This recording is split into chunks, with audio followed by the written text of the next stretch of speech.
Existe um padrão que se repete em quase todas as grandes crises financeiras da história. Uma febre de otimismo, seguida por uma dolorosa correção. Para entender esse fenômeno, precisamos voltar 100 anos no tempo, para a década mais vibrante e, ao mesmo tempo, mais trágica da história econômica, os loucos anos 20. Eu sou Marcos Praça, analista da Zero Market Brasil, e hoje vamos entender como você pode usar a história e o passado para identificar sinais no presente. Vamos entender a anatomia dos ciclos de boom e bust para que você possa interpretá-los antes da inevitável reversão do mercado.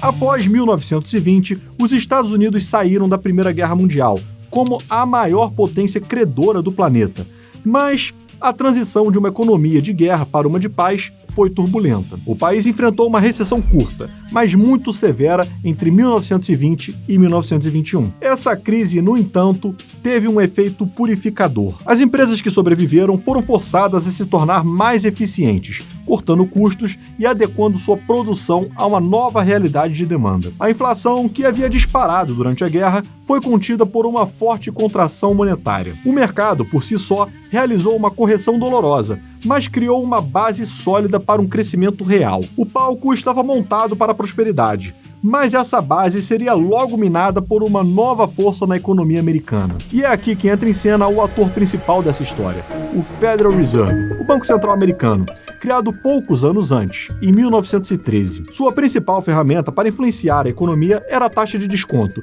que é, de forma simplificada, a taxa de juros que ele cobrava para emprestar dinheiro aos bancos comerciais. A partir de 1921, o Fed, sob a liderança de Benjamin Strong, em Nova York, iniciou uma política de crédito barato. A taxa de desconto foi cortada agressivamente, inundando o sistema bancário com liquidez. Havia duas motivações para isso.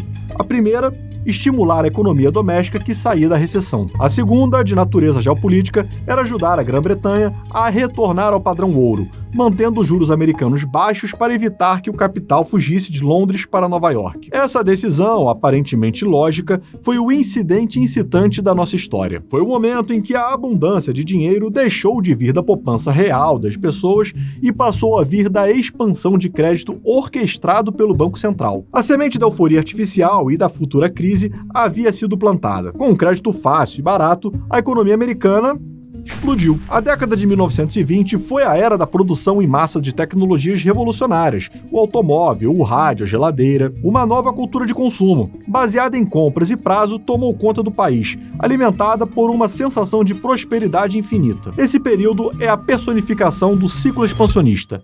Como não gostar? Abundância de dinheiro, empresas em expansão, muitos empregos e demanda crescente. O motor dessa expansão, no entanto, não era apenas o aumento da produtividade, mas uma massiva injeção de liquidez. A oferta monetária, o M2, cresceu mais de 60% entre 1921 e 1929. Mas para onde foi todo esse dinheiro? Uma parte significativa transbordou para o mercado de ações. Wall Street se tornou o maior cassino do mundo. O índice Dow Jones subiu 6 vezes em apenas 8 anos, de 63 pontos em agosto de 1921 para 381 em setembro de 1929. A especulação virou passatempo nacional.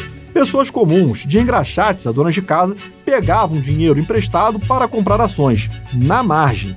Um mecanismo de alta alavancagem. A euforia era tamanha que o famoso economista Irving Fisher declarou, poucas semanas antes do crash, que o preço das ações atingiram o que parecia ser um platô permanentemente alto. Estávamos no topo do ciclo, pleno emprego, taxas de juros baixas e muito crédito disponível. É uma festa que parecia não ter fim. Mas, como diz o ditado, não existe almoço grátis. E aqui está a chave para entender por que a festa acabou em tragédia. O crédito, artificialmente barato, distorce a realidade. A taxa de juros é o preço do tempo. Ela coordena as decisões de poupança e investimento. Quando o Banco Central a manipula para baixo, ele envia um sinal falso para os empresários. Com dinheiro barato, projetos que, em condições normais, seriam inviáveis, de repente, parecem lucrativos. Inicia-se um boom de investimento em setores que não correspondem à demanda real e à poupança genuína da economia. Recursos preciosos, como a mão de obra, aço, cimento, são desviados de usos produtivos para esses projetos insustentáveis. É o que ficou conhecido por economistas como malinvestment. A economia parece crescer de forma robusta, mas está, na verdade, construindo um arranha-céu sobre uma base de areia. A prosperidade é uma ilusão. Em 1928, a festa começou a dar os primeiros sinais de ressaca. A abundância de dinheiro finalmente começou a transbordar para a economia real na forma de inflação de preços ao consumidor. Ela incomoda a todos. Aluguéis subindo rapidamente, combustível, alimentação, simplesmente tudo está subindo de preço. Mas até quando? O Federal Reserve, que antes soprava o balão, agora se assustou com o tamanho dele. Preocupado com a especulação excessiva, o Fed fez o movimento oposto. Começou a pisar no freio. Entre janeiro e julho de 1928, a taxa de desconto foi elevada de 3,5% para 5%. A torneira do crédito fácil estava sendo fechada. O crédito mais caro começou a sufocar a economia. Os projetos insustentáveis, que só se mantinham em pé com o dinheiro barato, começaram a ruir. A confiança, o pilar de qualquer mercado, evaporou. Em outubro de 1929, o pânico tomou conta. A Quinta-feira Negra, 24 de outubro, foi seguida pela Segunda-feira Negra e pela Terça-feira Negra. Em questão de semanas, o Dow Jones perdeu quase metade do seu valor. A ilusão de um platô permanentemente alto se desfez em pó. É crucial entender: o crash não foi a causa da Grande Depressão, foi o sintoma. Foi um momento febril em que a economia finalmente começou a expurgar a doença do crédito artificial.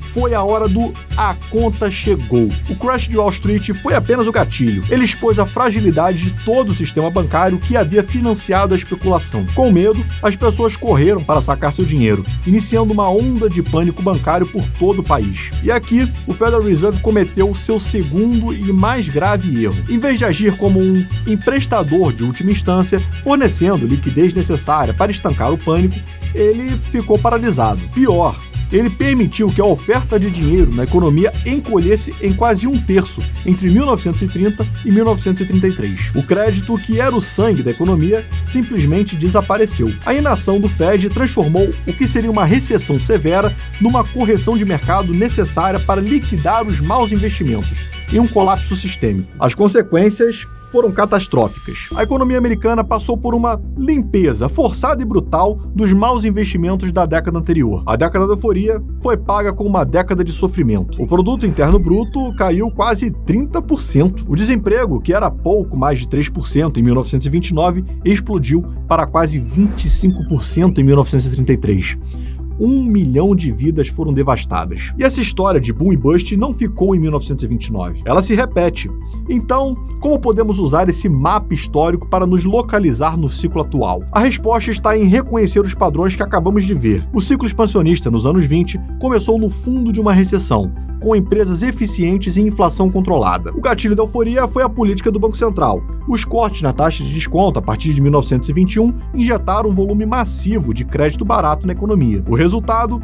Vimos a abundância de dinheiro se manifestar na expansão do consumo, com carros e rádios e principalmente na bolha especulativa da Bolsa de Valores. Esses são os sinais mais claros: crédito fácil, euforia nos mercados de ativos e uma sensação de prosperidade infinita. O ciclo contracionista também seguiu o manual. O primeiro sinal de alerta foi a inflação de preços ao consumidor, começando a acelerar em 1928. A reação do Banco Central foi virar a chave, subindo os juros para conter a especulação. Com o crédito mais caro, a estrutura de maus investimentos começou a ruir e a confiança evaporou e o mercado de ações desabou. A conta chegou, na forma do crash, que foi seguida pela crise bancária e pela dolorosa, mas necessária, limpeza dos excessos da década. A lição de 1929 é clara: os ciclos econômicos não são eventos aleatórios. Eles são, em grande medida, consequências da expansão e contração do crédito. Ao observar a política dos bancos centrais, o comportamento dos mercados de ativos e os sinais de inflação,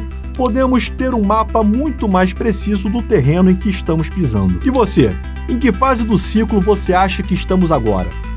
Deixe sua análise aqui nos comentários. Se você gostou desse vídeo, deixe seu like, se inscreve no canal e compartilhe esse vídeo. Até a próxima!